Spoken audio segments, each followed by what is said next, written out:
जैसा करोगे वैसा भरोगे। एक कहावत आपने ज़रूर सुनी होगी। किसी गांव में एक बुढ़िया थी, उसका एक ही बेटा था। वह हमेशा यही सपने देखती थी कि उसके बेटे का विवाह होगा तो बेटा और बहू दोनों मिलकर उसकी बहुत सेवा करेंगे और उसे घर का भी काम नहीं करना पड़ेगा। धीरे धीरे वह दादी बन जाएगी और उसका घर स्वर्ग बन जाएगा। आखिर वह दिन भी आ गया जब बुढ़िया के बेटे का विवाह बड़ी धूमधाम से हुआ। वह दादी बन गई, लेकिन संयोग से उसका कोई भी सपना पूरा नहीं हुआ। बुढ़िया का बेटा तो सुबह काम पर चला जाता और पोता स्कूल चला जाता। तब बहू उसके साथ बहुत बुरा व्यवहार करती। बहू बुढ़िया से घर में झाड़ू लगवाती, जूठे बर्तन साफ करवाती और टूटे फूटे बर्तनों में उसे भोजन देती। शुरू में तो बहू अपने पति और बेटे के पीछे ही बुढ़िया से झगड़ती थी, लेकिन धीरे धीरे वह अपने पति के सामने भी बुढ़िया का अपमान करने लगी।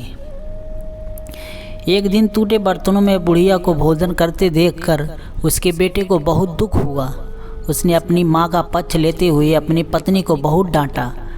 पति पत्नी दोनों में बहुत कहासुनी हो गई। धीरे धीरे बुढ़िया के बेटे ने भी पत्नी का विरोध करना छोड़ दिया। धीरे धीरे पोता बड़ा होने लगा तो वह अपनी माँ का विरोध करने लगा। वह अपनी दादी से बहुत प्यार करता था। अपनी दादी पर माँ द्वारा किए गए अत्याचारों को देखकर उसे बहुत दुख होता था। उसे अपनी दादी से हमदर्दी और सहानुभूति थी। अपनी माँ के डर से वह दादी की कुछ भी मदद नहीं करता था। धीरे धीरे पोता बड़ा हो गया और उसका विवाह भी हो गया। पोते की नई बहू छिप छिप कर अपनी दादी सास पर होते अत्याचारों का चुपचाप देखती रहती थी, लेकिन पतोहू को बुढ़ापे में दादी सास को काम करवाना जरा भी अच्छा नहीं लगता था। जब कभी पतोहू बुढ़िया की काम करने में मदद करती तो उसकी सास उसे खूब डांटती। पतोहू जब कभी दादी सास को रोते हुए देखती तो उसे बहुत दुख होता था। एक बार बुढ़िया बीमार पड़ गई और परलोक सिधार गई। अब बुढ़िया की बहू पतोहू से घर का सारा काम कराती और उसके साथ अभद्र व्यवहार करती। जब पतोहू ने देखा कि उसकी सास दादी सास की तरह ही उस पर अत्याचार कर रही है तो उसे बदला लेने का ठान ली। वह भी अपनी सास से वैसा व्यवहार करने लगी जैसा व्यवहार उसकी सास अपनी सास से करती थी। अब तो पतोहू अपनी सास को फूटी थाली में भोजन देने लगी। यह देखकर उसके पति और ससुर ने बहुत विरोध किया। पतोहू ने अपने ससुर और पति से कहा, मेरी दादी सास जितनी मेहनती और सीधी थी, जब माता जी उन्हें टूटी फूटी थाली में भोजन देती थी तब तुम कुछ क्यों नहीं बोले? उन पर होने वाले अत्याचारों को तुम दोनों चुपचाप देखते रहे। तब क्या तुम्हारे मुख पर ताला पड़ गया था?